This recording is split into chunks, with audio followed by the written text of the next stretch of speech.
नमस्कार, मैं हूं राम विश्वकर्मा। आप देख रहे हैं नवभारत टाइम्स। प्रधानमंत्री नरेंद्र मोदी एससीओ समिट में शामिल होने के लिए चीन की 2 दिवसीय यात्रा पर पहुंचे हुए हैं।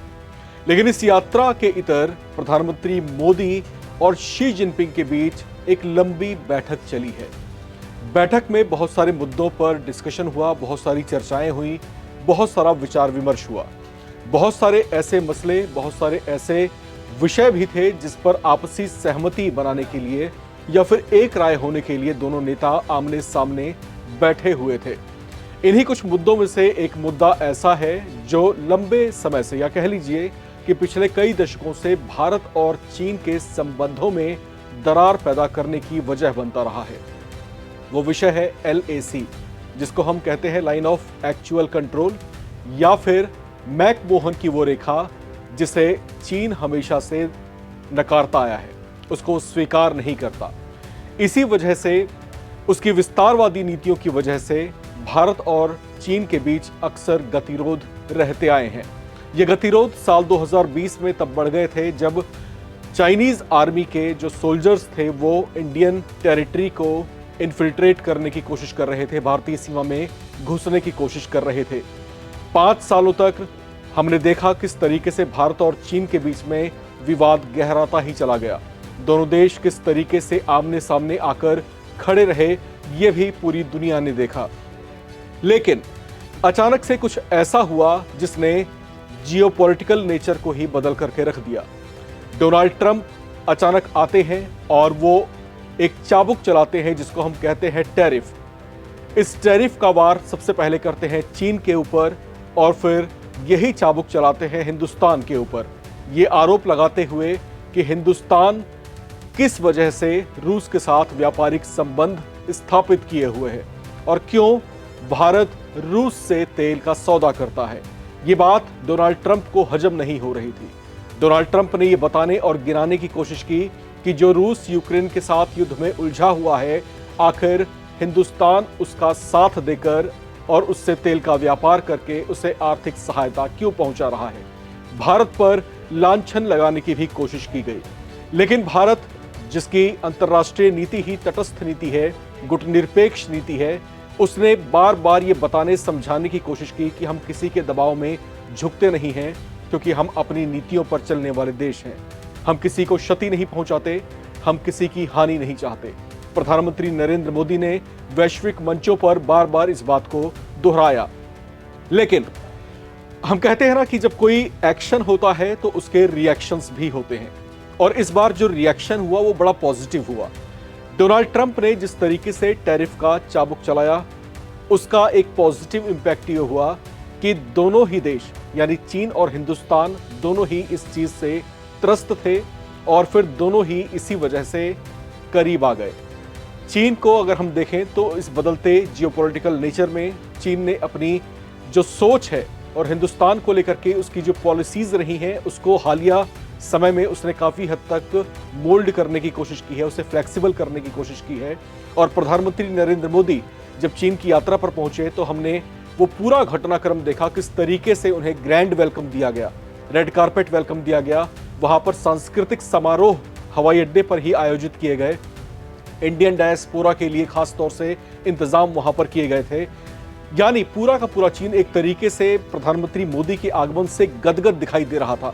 शी जिनपिंग शायद ये संदेश देने की कोशिश कर रहे थे कि हिंदुस्तान हमारे लिए कितना इंपॉर्टेंस रखता है, और जो अमेरिका भारत से बैर बढ़ा रहा था, जो डोनाल्ड ट्रंप भारत से लगातार बैर बढ़ा रहे थे, वो कहीं ना कहीं उनको एक संदेश जरूर इससे पहुंचा होगा कि भारत और चीन जो है, अगर आप उनसे बैर बढ़ाते हैं तो इसका क्या लॉन्ग टर्म इंपैक्ट पड़ सकता है। दूसरी महत्वपूर्ण बात यह कि भारत और चीन दुनिया की वो 2 ऐसी कंट्रीज हैं जहां पर जनसंख्या के लिहाज से एक बड़ी शक्ति, हम इसको कह सकते हैं। इसमें अगर हम भारत का आकलन करते हैं तो भारत जो है एक बड़े वैश्विक बाजार के तौर पर देखा जाता है, जहां पर माल की बड़ी मात्रा में खपत होती है। दूसरी तरफ चीन वो देश है जो दुनिया में जनसंख्या के मुकाबले जो है दूसरे नंबर का देश है। वहां पर जो है ये चीन जो है एक बड़ा प्रोड्यूसर है, यहाँ ये बड़ा उत्पादक है, ये दुनिया को जो है माल जो है बड़ी मात्रा में सप्लाई करता है। यानी एक बड़ा खपत वाला देश और दूसरा बड़ा प्रोडक्टिव देश। तो दोनों ही देशों के साथ में अमेरिका ने जिस तरीके से पंगा लिया, वो कहीं ना कहीं खुद डोनाल्ड ट्रंप की नीतियों के लिए ही एक बड़ी चोट साबित होता हुआ दिखाई दे रहा है। अब इस मुद्दे पर डोनाल्ड ट्रंप की चल नहीं पाई, ना चीन झुकने को तैयार, ना हिंदुस्तान किसी सैक्रिफाइस को तैयार दिखाई दे रहा है। ऐसे में अब डोनाल्ड ट्रंप करें तो करें क्या? अब यहां पर एक नई बात निकल करके आती है। डोनाल्ड ट्रंप जो है अब अपनी सोच को वैश्विक सोच साबित करने पर तुले हुए हैं। उन्हें यह लगता है कि जो वो सोचते हैं समूचा यूरोप भी वही सोचेगा। इसी वजह से उन्होंने यूरोपियन कंट्रीज से ये अपील की है कि अब वक्त आ गया है जब हमको एकजुट हो जाना चाहिए, लामबंद हो जाना चाहिए और भारत जैसे देशों पर जो है अपनी व्यापारिक जो संबंध है उसको सीमित करना चाहिए। यानी भारत को जो है चौतरफा घेरने की कोशिशें यहां पर शुरू हो चुकी हैं। लेकिन अब जो बात हमने शुरू की थी LAC को लेकर के, लाइन ऑफ एक्चुअल कंट्रोल को लेकर के, अब यहां पर सोचने की बात थोड़ी सी ये है कि भारत और चीन के संबंध आखिर जो है इसका भविष्य क्या है। अगर हम इस नजरिए से सोचने की कोशिश करते हैं तो LAC को लेकर के गतिरोध बहुत लंबा रहा है। LAC का जो है मामला, हालांकि प्रधानमंत्री नरेंद्र मोदी ने 40 मिनट तक चली बैठक में कहा भी था कि हमारी जो मुलाकात रशिया में हुई थी उसके बाद से जो है दोनों सेनाएं पीछे हट चुकी हैं और LAC पर शांति कायम है, जो आगे भी यथावत ऐसी ही रहनी चाहिए। और दोनों ही देशों ने इस बात का स्वागत भी किया है। चीन ने भी यही बात दोहराई कि LAC पर जो है शांति बरकरार रहनी चाहिए।